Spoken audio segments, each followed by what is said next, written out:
Assalamualaikum warahmatullahi wabarakatuh. Perkenalkan, saya Rizkyana Fitri, CGP Angkatan 11 dari SMP Negeri 2 Bandar Lampung. Pada hari ini saya akan melakukan wawancara kepada narasumber kita, yaitu Bapak Abdul Hanif MPD selaku Kepala Sekolah SMP Negeri 2 Bandar Lampung. Selamat siang Bapak. Selamat siang Bu. Sehat Bapak? Sehat, alhamdulillah. Baik. Bapak, izinkan saya hari ini untuk wawancara sebentar terkait dengan cara Bapak mengambil keputusan mempertimbangkan nilai-nilai kebajikan. Ya. Bisa kita mulai Bapak? Boleh. Yang pertama adalah bagaimana cara Bapak untuk mengidentifikasi kasus-kasus yang ada di lingkungan sekolah terkait dengan dilema etika dan bujukan moral. Baik. Ada beberapa hal yang menjadi pertimbangan berdasarkan kasus-kasus yang ada ya. Apakah itu kasusnya dari siswa atau persoalan itu dari guru atau dari tenaga kependidikan. Ya, tiga hal ini. Ini ada jadi stakeholder yang ada. Pertama kita akan lihat misalnya sebuah kasus itu dari seorang pendidik misalnya. Dalam hal dia ingin meningkatkan sebuah kompetensi, tapi di sisi lain dia punya tanggung jawab untuk bisa melakukan pembelajaran dengan efektif. Ya misalnya begitu.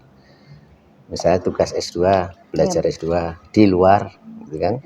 Kemudian di sisi lain dia masih ada tanggung jawab untuk sebagai pengajar. Ini misalnya saja. Atau juga ada kasus-kasus tertentu yang memang ada upaya persuasif untuk bisa meningkatkan nilai akademik melalui pendekatan persuasif yang tentunya itu tidak diperkenankan walaupun untuk jenjang yang lebih tinggi untuk mendaftar masuk pada sekolah-sekolah yang baik. Itu yang harus kita pertimbangkan. Seperti itulah. Jadi kita identifikasi apakah sebuah kasus dampaknya bagus, ya. Ketika berdampak bagus, ada sesuatu yang kita pikirkan, oh ternyata ini kalau kita mengikuti ya kita dampaknya ada dua alternatif, ya. Tapi ada juga kasus yang memang hitam putih, oh ini kalau kita ikuti nggak bagus, seperti itu. Oh baik Bapak. Selanjutnya, bagaimana Bapak menjalankan pengambilan keputusan di sekolah, terutama untuk kasus-kasus di mana ada dua kepentingan yang sama-sama benar? Ya. Jadi yang pertama kita ambil dari segi regulasi ya. Artinya kasus itu apabila kita putuskan tidak melanggar aturan. Satu. Dan ada payung hukumnya. Kemudian yang kedua kita lihat personel tersebut kontribusinya, kemudian kita lihat di jangka panjangnya seperti apa. Nah, misalnya begini, kita lihat upaya misalnya sebagai satu contoh, misalnya ada guru yang kebetulan dia menjadi seorang guru penggerak, dia akan mendaftarkan lagi menjadi PP.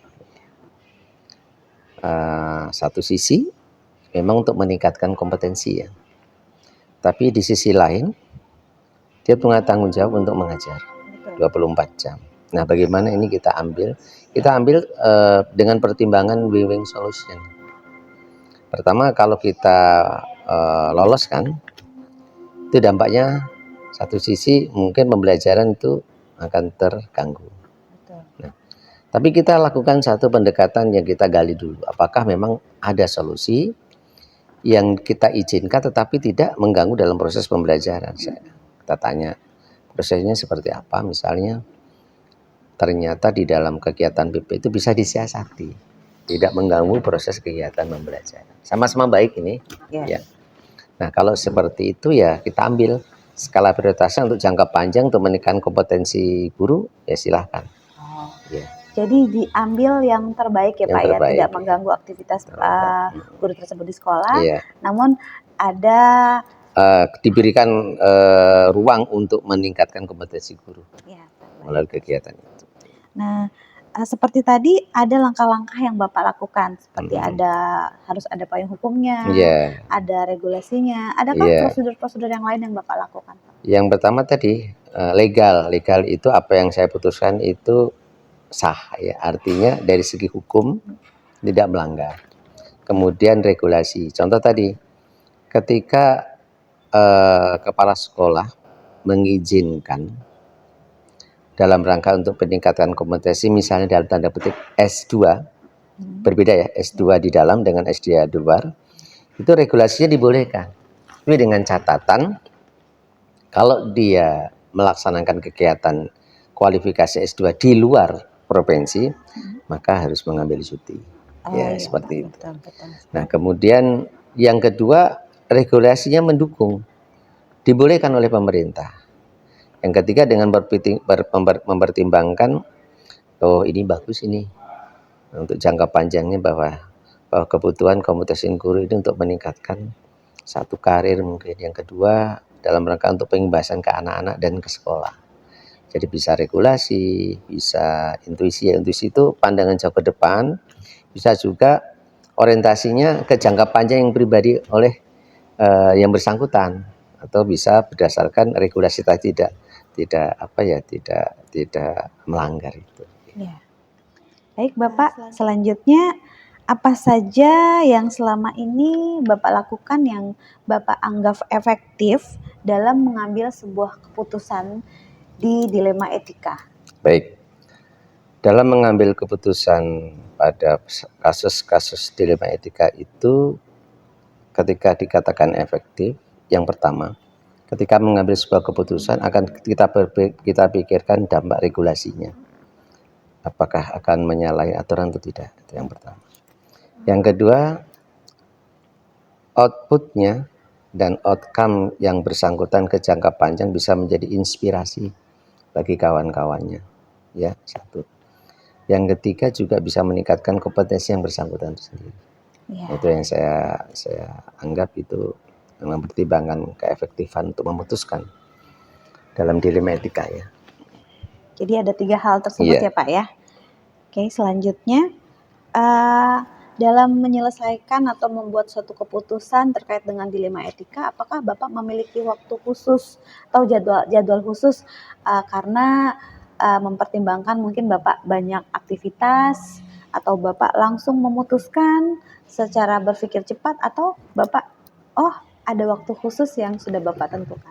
Yang pertama jelas untuk memutuskan sesuatu itu pasti kita identifikasi dulu ya. Kemudian ada waktu-waktu tertentu yang barangkali kita minta masukan kepada staf manajemen.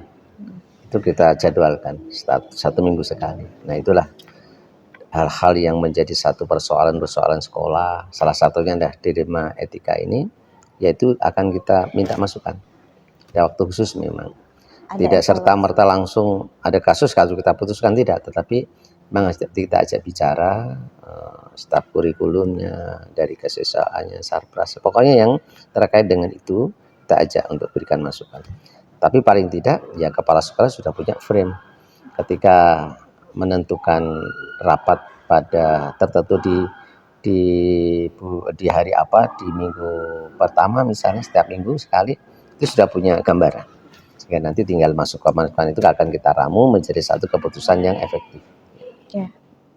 Selanjutnya, apa saja yang selama ini menjadi tantangan Bapak dalam mengambil keputusan dari kasus dilema etika, Pak? Sebagai seorang kepala sekolah, itu banyak yang diurusi, termasuk kaitannya dengan kompetensi kepala sekolah, yaitu kompetensi profesional. Antara lain, kepala sekolah punya jadwal ya intent ya, terkait dengan observasi kelas, supervisi kelas. Nah, salah satu tantangan itulah ya. Jadi waktu ya. Waktu. Ya mudah-mudahan waktu bisa kita manage dengan baik. Selain nanti kita akan minta upaya untuk menjadi skala prioritas yang mana yang akan kita dahulukan. Kemudian yang kedua, karena ini kaitannya dengan kompetensi guru dalam meningkatkan mutu pendidikan di sekolah. tentunya kepala sekolah juga jangan sampai tidak mengikuti perkembangan update terbaru ya tentang kurikulum, tentang hal-hal yang sifatnya untuk meningkatkan mutu pendidikan, inovasi guru dalam pembelajaran. Itu selalu update.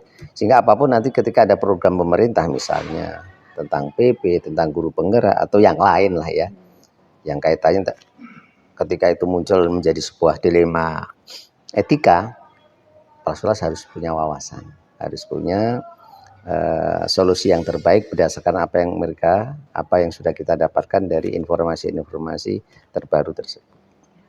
Artinya supaya Bapak bisa Iya, mempertimbangkan mempertimbangkan ya Pak ya, dengan keputusannya iya, itu ya Pak ya. Apakah Bapak memiliki faktor-faktor atau seseorang yang biasanya mempermudah atau membantu Bapak dalam mengambil keputusan? jelas. Kalau kita di sekolah itu sifatnya teamwork ya, tim kerja. Ada secara internal staf manajemen itu ada waka, kemudian dibantu lagi dengan komite pembelajaran. Yang salah satunya ketika ada persoalan-persoalan yang berkaitan dengan mutu guru, persoalan yang lain, kita minta masukan-masukan pada tim tersebut. Jadi sifatnya kolektif ya. Dari semua hal yang telah Bapak sampaikan, pelajaran apa yang dapat Bapak petik dari pengalaman Bapak selama ini mengambil keputusan terkait kasus dilema etika? Baik, ketika kita mengambil sebuah keputusan tentu harus didukung dengan adanya sebuah regulasi dan payung hukum. Jangan sampai ketika kita memutuskan bertentangan dengan regulasi. Akhirnya tidak ilegal, akhirnya tidak legal kan menjadi ilegal. Itu yang pertama.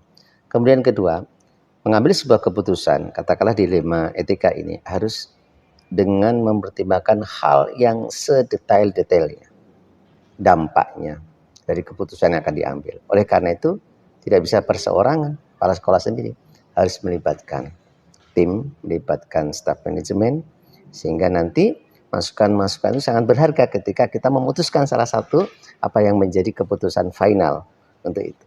Baik Bapak, sebagai penutup wawancara hari ini saya mengucapkan terima kasih atas waktunya. Sama-sama Bu. Ya. Dan apa yang Bapak sampaikan tentunya sangat menginspirasi saya. Ya. Saya ucapkan terima kasih, semoga kesehatan Bapak selalu terjaga dan juga kesuksesan Bapak juga terus meningkat. Ya. Terima kasih Bapak. Wassalamualaikum warahmatullahi wabarakatuh. Demikianlah wawancara saya dengan Bapak Kepala SMP Negeri 2 Bandar Lampung, Bapak Abdul Hanif, MPD. Wassalamualaikum warahmatullahi wabarakatuh. Waalaikumsalam.